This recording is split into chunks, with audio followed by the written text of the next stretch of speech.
Hello, this is my show. If you like this, remember to like the video, comment down below any advice or suggestions, and don't forget to subscribe. I'm sure this should appeal to some people.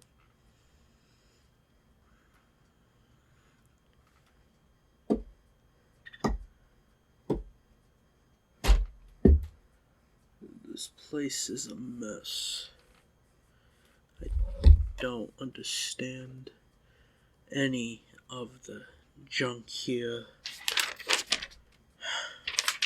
It's all just a mess of files telling stories that couldn't possibly be true. Like this one. She sold happiness in glass jars. Yeah, I'm sure she did. Sounds impossible, but I guess I should probably read it. The poster read, "Happiness, sold in glass jars, call today." And underneath the text was a phone number. I was walking home from a long, exhausting day of working when I caught a glimpse of a paper stapled to an old telephone pole. I took a picture of it, thinking it was amusing. I was going to show my wife once I got to our apartment, but I was caught up with chores and forgot about it. Dinner, dishes, laundry, packing a snack for her daughter, putting her to bed, then putting her toys away that she left out in the living room.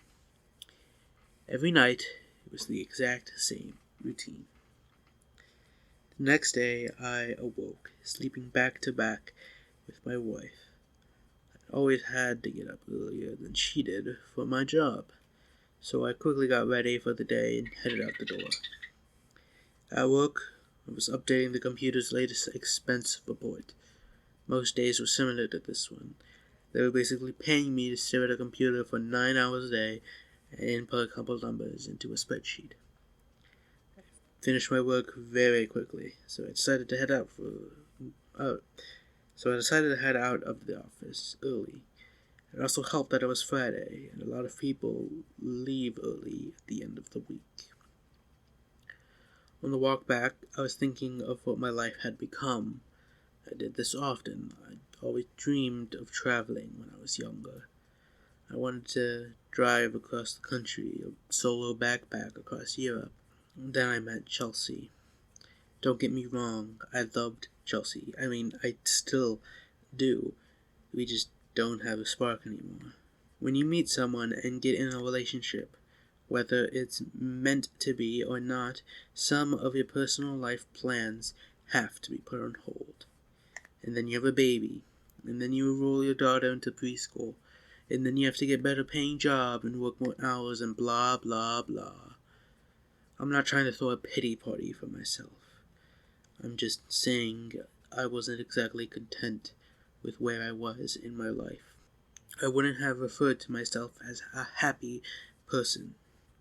As I took the same route home that I did every day to work and back, I walked by the same poster I had passed the day before. I don't know why. I really don't, but I decided to call the number. I figured it would be some joke. Maybe someone just picks up and says, "I love you," on the other end and hangs up, or maybe it was a line for a sex worker. I had no idea what to expect. I called. It only rang once before someone picked up. "Hello?" a woman said. Hi. I'm calling about your poster, your ad." "Oh, awesome," she said calmly. "When do you want to pick it up?" "Pick what up?" "The jar," she said, like it was the most obvious thing in the world. "Oh, of course, I realized that I would have to work early without telling Chelsea, so I would just go pick it up now, and she would be none the wiser." "What exactly is it that you're selling?" "I just told you, it's happiness in a glass jar. Like the poster said, happiness keeps best in glass jars." They're more durable than, say, a plastic bag. Okay. Should we meet somewhere? For sure. I don't want you to end up being a creep or something. So let's go to a public place. The public place we decided was a Starbucks parking lot, a little over a mile from me. Now, I didn't think I was going to be buying a jar of happiness or whatever. I was 99% sure she was going to sell me drugs, maybe heroin would be in the jar. I remember thinking, oh no, happiness is probably a nickname for some street drug, and I'm going to do a drug deal. What if she's a cop? Am I going to be arrested? But something inside me told me to keep walking, so I did. Stood outside and texted her. I'm here. Cool, be there in a second. What are you driving? Silver Camry. And as her final text came through, I saw her car pull in. She took a spot not too far from where I stood. I could see that there was no one else in the car, which put my kidnapping fear to rest. She opened the door and stood on the pavement, looking around until her eyes met mine. I gave her a little nod of acknowledgement. She simply responded by waving her hand, gesturing to me to come over to her car. So I did. She was young, maybe mid-20s, with curly golden hair. Her skin was pale and contrasted with the all-black outfit she was wearing. I thought she looked like Gilda, from the Good Witch from The Wizard of Oz, and I put on the Wicked Witch's clothes. Nice day out, she said as a greeting. Oh, yeah, it is. I never really paid attention to it. You were the one that called about the jar, right? Yeah, that was me. Cool. Well, here you go. She handed me a very small glass mason jar. Could have been more than 2 inches tall. Inside of it was a light. Not a light bulb, just light. It was like someone bottled up sunshine. It glowed even in the afternoon daylight. It looked like a tiny sun or a tiny universe existing in this little crystal-walled home. I was admiring it with no attempt to hide awe in my face. Pretty rad, isn't it? What is it? You asked that like 3 times, I think. My answer's still the same. It is happiness. Happiness in a glass jar. What do I do with it? Keep it, she simply said. If you have any problems, shoot me a text. She started to get in her car. Wait, I said. I thought you were selling this. How much is it? Don't worry, man, she said with a smile. You'll pay. She closed the door, and I stepped out of her way as she backed up, then drove off. What the hell had just happened? What was I holding? I looked down at the jar again. Its radiance was simply mesmerizing. I put it in my pocket and could see it glow slightly through my pants. I began to walk home. What was just a nice, sunny day quickly changed into a rainy one, with clouds wrapping the sky. It was not forecasted that it would rain, or else I would have ridden the bus or subway to work that day. I jogged home, trying not to get too drenched. I finally found shelter once I made it to my apartment building. I walked up to my door and found that my key wasn't on my keyring anymore. Shit, can't believe I lost it again, I thought. I knocked on the door and said in a somewhat loud voice, Hey babe, it's me. I don't know what happened to my key. I heard the door being unlocked on the other side. When the door opened, I was greeted by a large, heavy-set man with greasy hair and an unkempt goatee. He said, I think you got the wrong door, bud. Oh, I said disorderly. My bad, sorry. Have a good one. I let out a little chuckle as he closed the door. Apartment number 33. I know that was my apartment.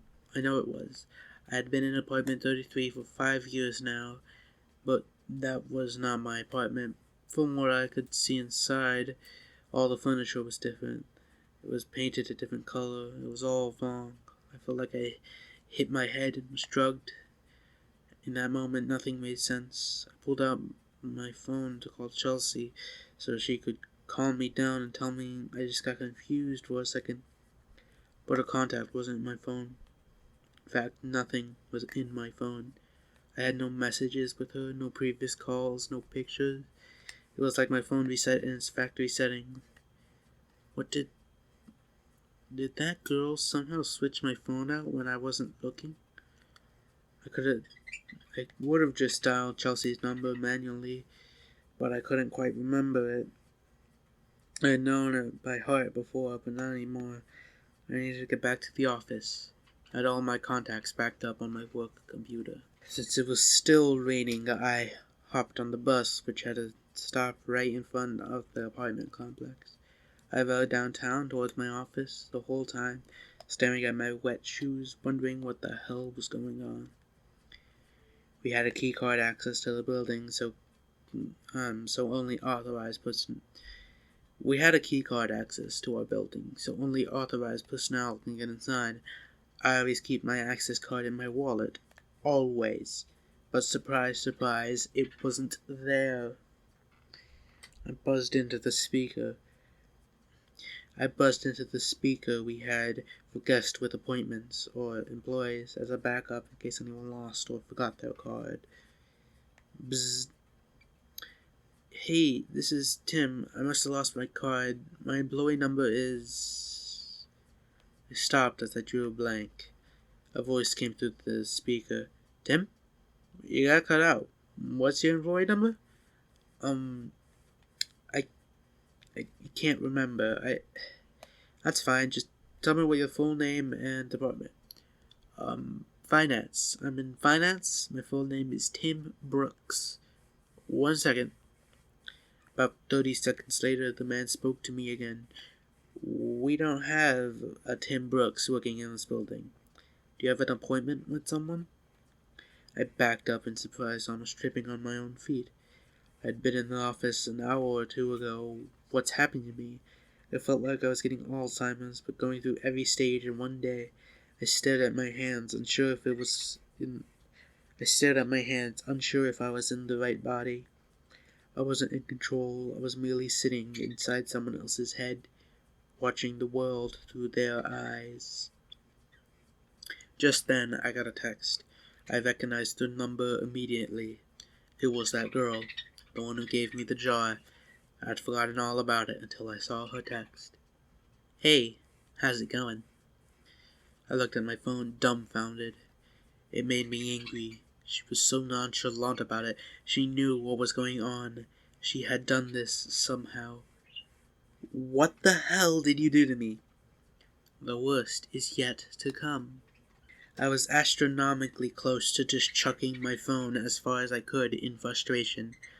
I took the jar out of my pocket. It looked unchanged, still glowing just as bright.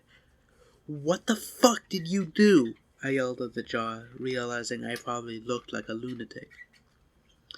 As I stared at its glistening glass, I realized something. I didn't know what my wife's face looked like anymore. I knew her name. Well, I know it started with a K, or maybe a C. I couldn't picture her in my mind. I knew I had a wife. I knew I did. Yes, because I had a daughter. I had a wife and a daughter. Just couldn't remember their faces then. Or their names, or their birthdays, or any memory I had with them. I knew they existed.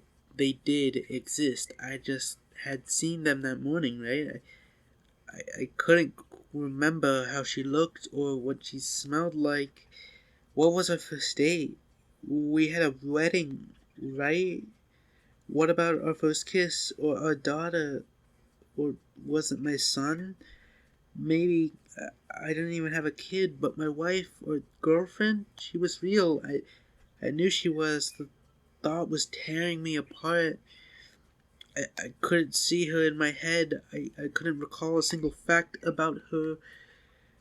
Standing outside the same building, but I was unsure why I was.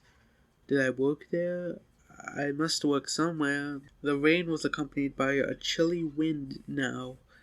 I was wiping my face, making my nose and cheeks sting. I wanted to go home. I wanted to be with her. I wanted to be warm. I wanted to go into a shitty office job that kept a roof over my head. I wanted it all. I was soaking wet. I was miserable. I couldn't remember my parents or my childhood. Did I even have any friends? Why was I in the rain? I looked down at my hand. I was still clutching the jar. The only memory in my life that I can concretely remember was that girl giving it to me, telling me it was happiness. It did not bring happiness. It brought pain. It brought suffering. I was more miserable in my life than I have ever been. My phone buzzed. Break the jar, Tim. I looked at my other hand. With the setting sun and the rainy sky, I swear the jar glowed brighter than any streetlight near me. I didn't break it because I was following her instruction. I broke it because I was angry. I broke it because I was upset. I needed a release. I raised my arm above my head and brought it down with one swift motion, shattering the jar on the concrete beneath my feet. The dark, chilly air accompanying the rain spread away like it was a shock wave of a bomb going off, and I was at the epicenter. I saw the warm yellow light from inside the jar spread rapidly across the ground and ascend into the sky. It was as if I was watching the beginning of a universe being created, like God had just snapped his fingers and said, "Let there be light." I was engulfed in it. I could no longer see street or rain or anything dark. I felt like I was plummeting into a star, going faster than the speed of light. I felt like I was sitting in front of a fire on a cold winter night, but the warmth was covering every inch of my body. And then I blinked. Immediately I could feel the sheets beneath me and my back barely touching my wife's. I was staring out the window, the morning light drenched through the glass and gleaming on my face. I stood from the bed and grabbed my phone. It was Friday morning. I had one text. "Let me know if you need another jar." Smiley face. I called in sick to work. I snuck into my daughter's room and greeted her with a kiss and told her she didn't have to go to preschool today. We were going to have a family day. She smiled, stretched out her arms with a yawn before curling up and falling back asleep. I got back in bed and squeezed my wife tightly. I couldn't let go for hours. Our daughter came into our room and woke us up eventually. She was jumping on the bed and shouting for us to wake up. Yesterday, I may have found that annoying. Yesterday, I may have found a lot of things annoying or monotonous or dull, but not today. I pulled her under the covers in between me and Chelsea. Today was going to be a good day. Today, I was happy. I do not believe that that jar had happiness. Of course, not even the author of the story believed the jar had happiness. But the jar probably didn't exist. This story is probably fake, like the rest of these stories in this damn house. I'm done here. Can I go home now? Understood.